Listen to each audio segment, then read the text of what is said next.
যে গাড়ির ড্রাইভারও উঠে আসছে আমাদেরকে মারার জন্য, কিন্তু এই বাড়িটা খুব শক্তিশালী ছিল, খুবই বিচক্ষণতা ছিল।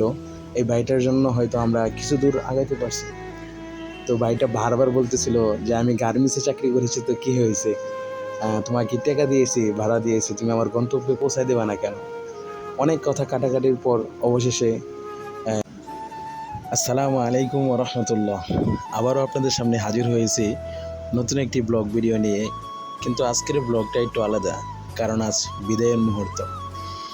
ঈদের আনন্দ শেষে পরিবারের আদর, মায়ের রান্না, ভাই বোনের হাসি মুখ সব পিছনে ফেলে আবারও রওনা হলাম আল্লাহর গড়, আমাদের প্রিয় মাদ্রাসার দিকে।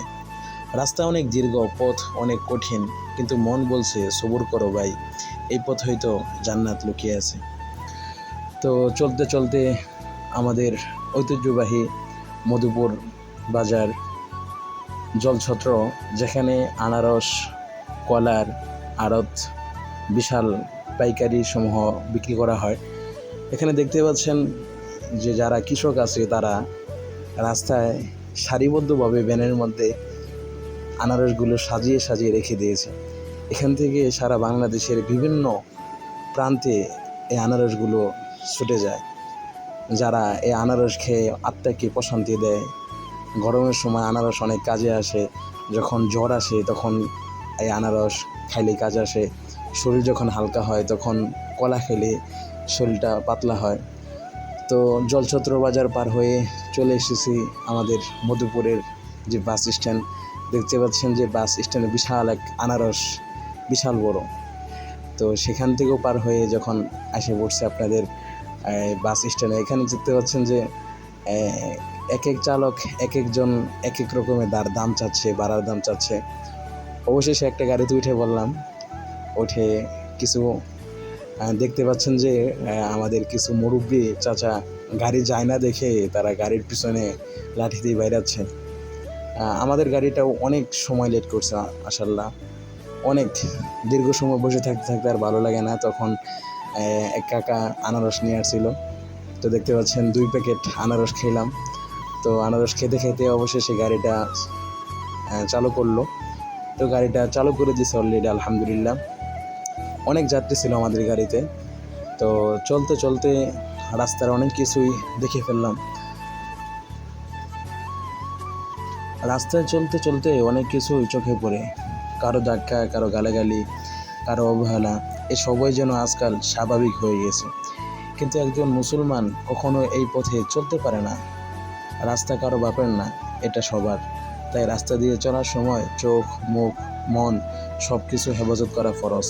রাস্তা দিয়ে চলতে গিয়ে এমন কোনো কাজ না করা যা দেখে কেউ বলবে এই ছেলেটা মাদ্রাসার, অথচ আচরণ কেমন। আমরা শুধু আলেম হব না, আমরা আদর্শ মানুষ হতে চাই। রাস্তা দিয়ে হেঁটে চলাও একটা ইবাদত হতে পারে, যদি তা হয় স্বাধীনতা, শান্তি ও দয়া নিয়ে। তো এখানে দেখতে পাচ্ছেন যে আমরা চান্দারা পার হয়ে গেছি। তো এখানে এই যে আমাদের গাড়ির ড্রাইভারটা আমাদেরকে চান্দারা, আমরা তাদেরকে ভাড়া দিয়েছিলাম বাইপেল যাওয়ার জন্য। তো সে আমাদেরকে বাইপেল না নিয়ে চান্দারার আমাদেরকে নামায় দিবে। তো যাত্রীর সাথে অনেক কথা কাটাকাটি হচ্ছে, আমাদেরকে কেন নামায় দিবে, সেক্ষেত্রে অনেক ঝগড়া হলো। এই যে বাইটা আছে, বাইটাকে অনেক অবহেলা করলো। দেখছেন যে গাড়ির ড্রাইভারও উঠে আসছে আমাদেরকে মারার জন্য, কিন্তু এই বাড়িটা খুব শক্তিশালী ছিল, খুবই বিচক্ষণতা ছিল। এই বাড়িটার জন্য হয়তো আমরা কিছু দূর আগাইতে পারছি। তো বাড়িটা বারবার বলতেছিল যে আমি গার্মেন্টসে চাকরি করেছি, তো কী হয়েছে, তোমাকে টাকা দিয়েছি, ভাড়া দিয়েছি, তুমি আমার গন্তব্যে পৌঁছায় দেবে না কেন? অনেক কথা কাটাকাটির পর অবশেষে ড্রাইভাররা জিতে গেল, আমাদেরকে নামিয়ে দিল চান্দারার কিছু পর বাইপেরের আগে। যে দেখতে পাচ্ছেন সমস্ত যাত্রী নামায় দিয়েছে। বাসটা ছিল আপনার জামালপুরের বাস।